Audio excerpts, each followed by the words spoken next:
Alors les amis, tout à l'heure j'ai fait une vidéo où je présentais les Power Supply, donc les alimentations stabilisées qui sont très utilisées dans la réparation des smartphones et aussi dans l'électronique en général. Donc cet appareil, ça permet d'alimenter les cartes mères, les circuits électroniques, ça permet de faire démarrer. Et lui, il nous permet de détecter si l'appareil a une panne, s'il y a un court-circuit ou bien si l'appareil démarre ou pas. Donc c'est très indispensable pour un réparateur de smartphone ou bien pour un technicien.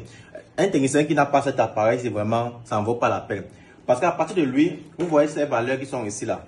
Ces chiffres que vous voyez là, c'est très important pour nous. Donc ici, cette alimentation stabilisée, on peut configurer la tension qu'on va injecter. Donc on peut configurer ici la tension. Ici, on peut configurer le courant. Le courant est défini en ampères, la tension en voltage, donc en volts. Et là, ici, nous avons ici le watt de la puissance électrique. Bon, ceci n'est pas important pour nous dans le domaine de la réparation des smartphones. Ce qui est important pour nous ici, c'est la tension, donc qui est ici représentée en V, qui signifie le volt, et ici l'ampérage. Donc je précise ici, j'utilise le modèle Sugon 3005 PM qui est en vente chez nous dans notre magasin. La Sugon 3005 PM, c'est une alimentation 30 volts 5 ampères. Je précise 30 volts 5 ampères. C'est très précis et fiable. J'ai déjà fait une vidéo où je présente les différentes alimentations que nous disposons. Donc les gars, ceci là, nous utilisons constamment pour pratiquer la micro-soudure. Comme vous pouvez le constater, ici c'est notre laboratoire, notre salle de formation micro-soudure avec les postes super équipés. Et ici c'est notre tableau, en fait notre écran révolutionnaire qui est en même temps interactif, tactile. Avec ça, on dispense les cours très facilement. Ici, nous avons déjà sur place des logiciels schématiques.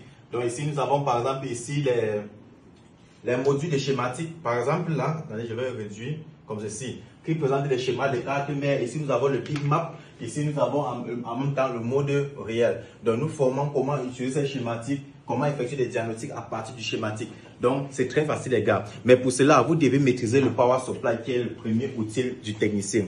Ce Power Supply, comme vous pouvez le constater, lui, il convertit quoi? Le courant alternatif qui vient de la prise de secteur de votre fournisseur d'électricité en courant continu. Donc ici, il ressort le courant continu juste ici. Ce qu'il ressort, c'est ce que vous paramétrez ici au niveau de la tension et au niveau de l'ampérage. Donc, vous configurez le courant de sortie ou bien la tension de sortie, les gars. Donc, voici ici, j'ai un multimètre digital. Je vais vous montrer, par exemple, comment ça marche, en fait, ce Power Supply. Le multimètre digital que vous pouvez le voir là, bon, je vais prendre le cas de celui-ci. Parce que celui-ci est très populaire, c'est que la plupart des techniciens utilisent, ok? Ici, nous avons un multimètre digital. Donc là, nous avons ici la molette, ici, nous avons le tableau. Le tableau, ici, nous avons la molette ici, et ici, c'est le cadran.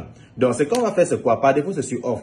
Je vais mesurer ici la sortie du courant que j'ai, en fait la sortie de la tension que j'ai ici. Ici c'est 4,2 volts, n'est-ce pas? On va essayer de voir est-ce que l'affaire est précis, est-ce que cette alimentation est vraiment précise. Donc là, à partir de mon multimètre, je vais aller sur la partie tension. Ici la tension, ici c'est V. Et en sortie, nous avons la tension continue. La tension continue, c'est une tension qui est très faible. Votre chargeur délivre une tension continue.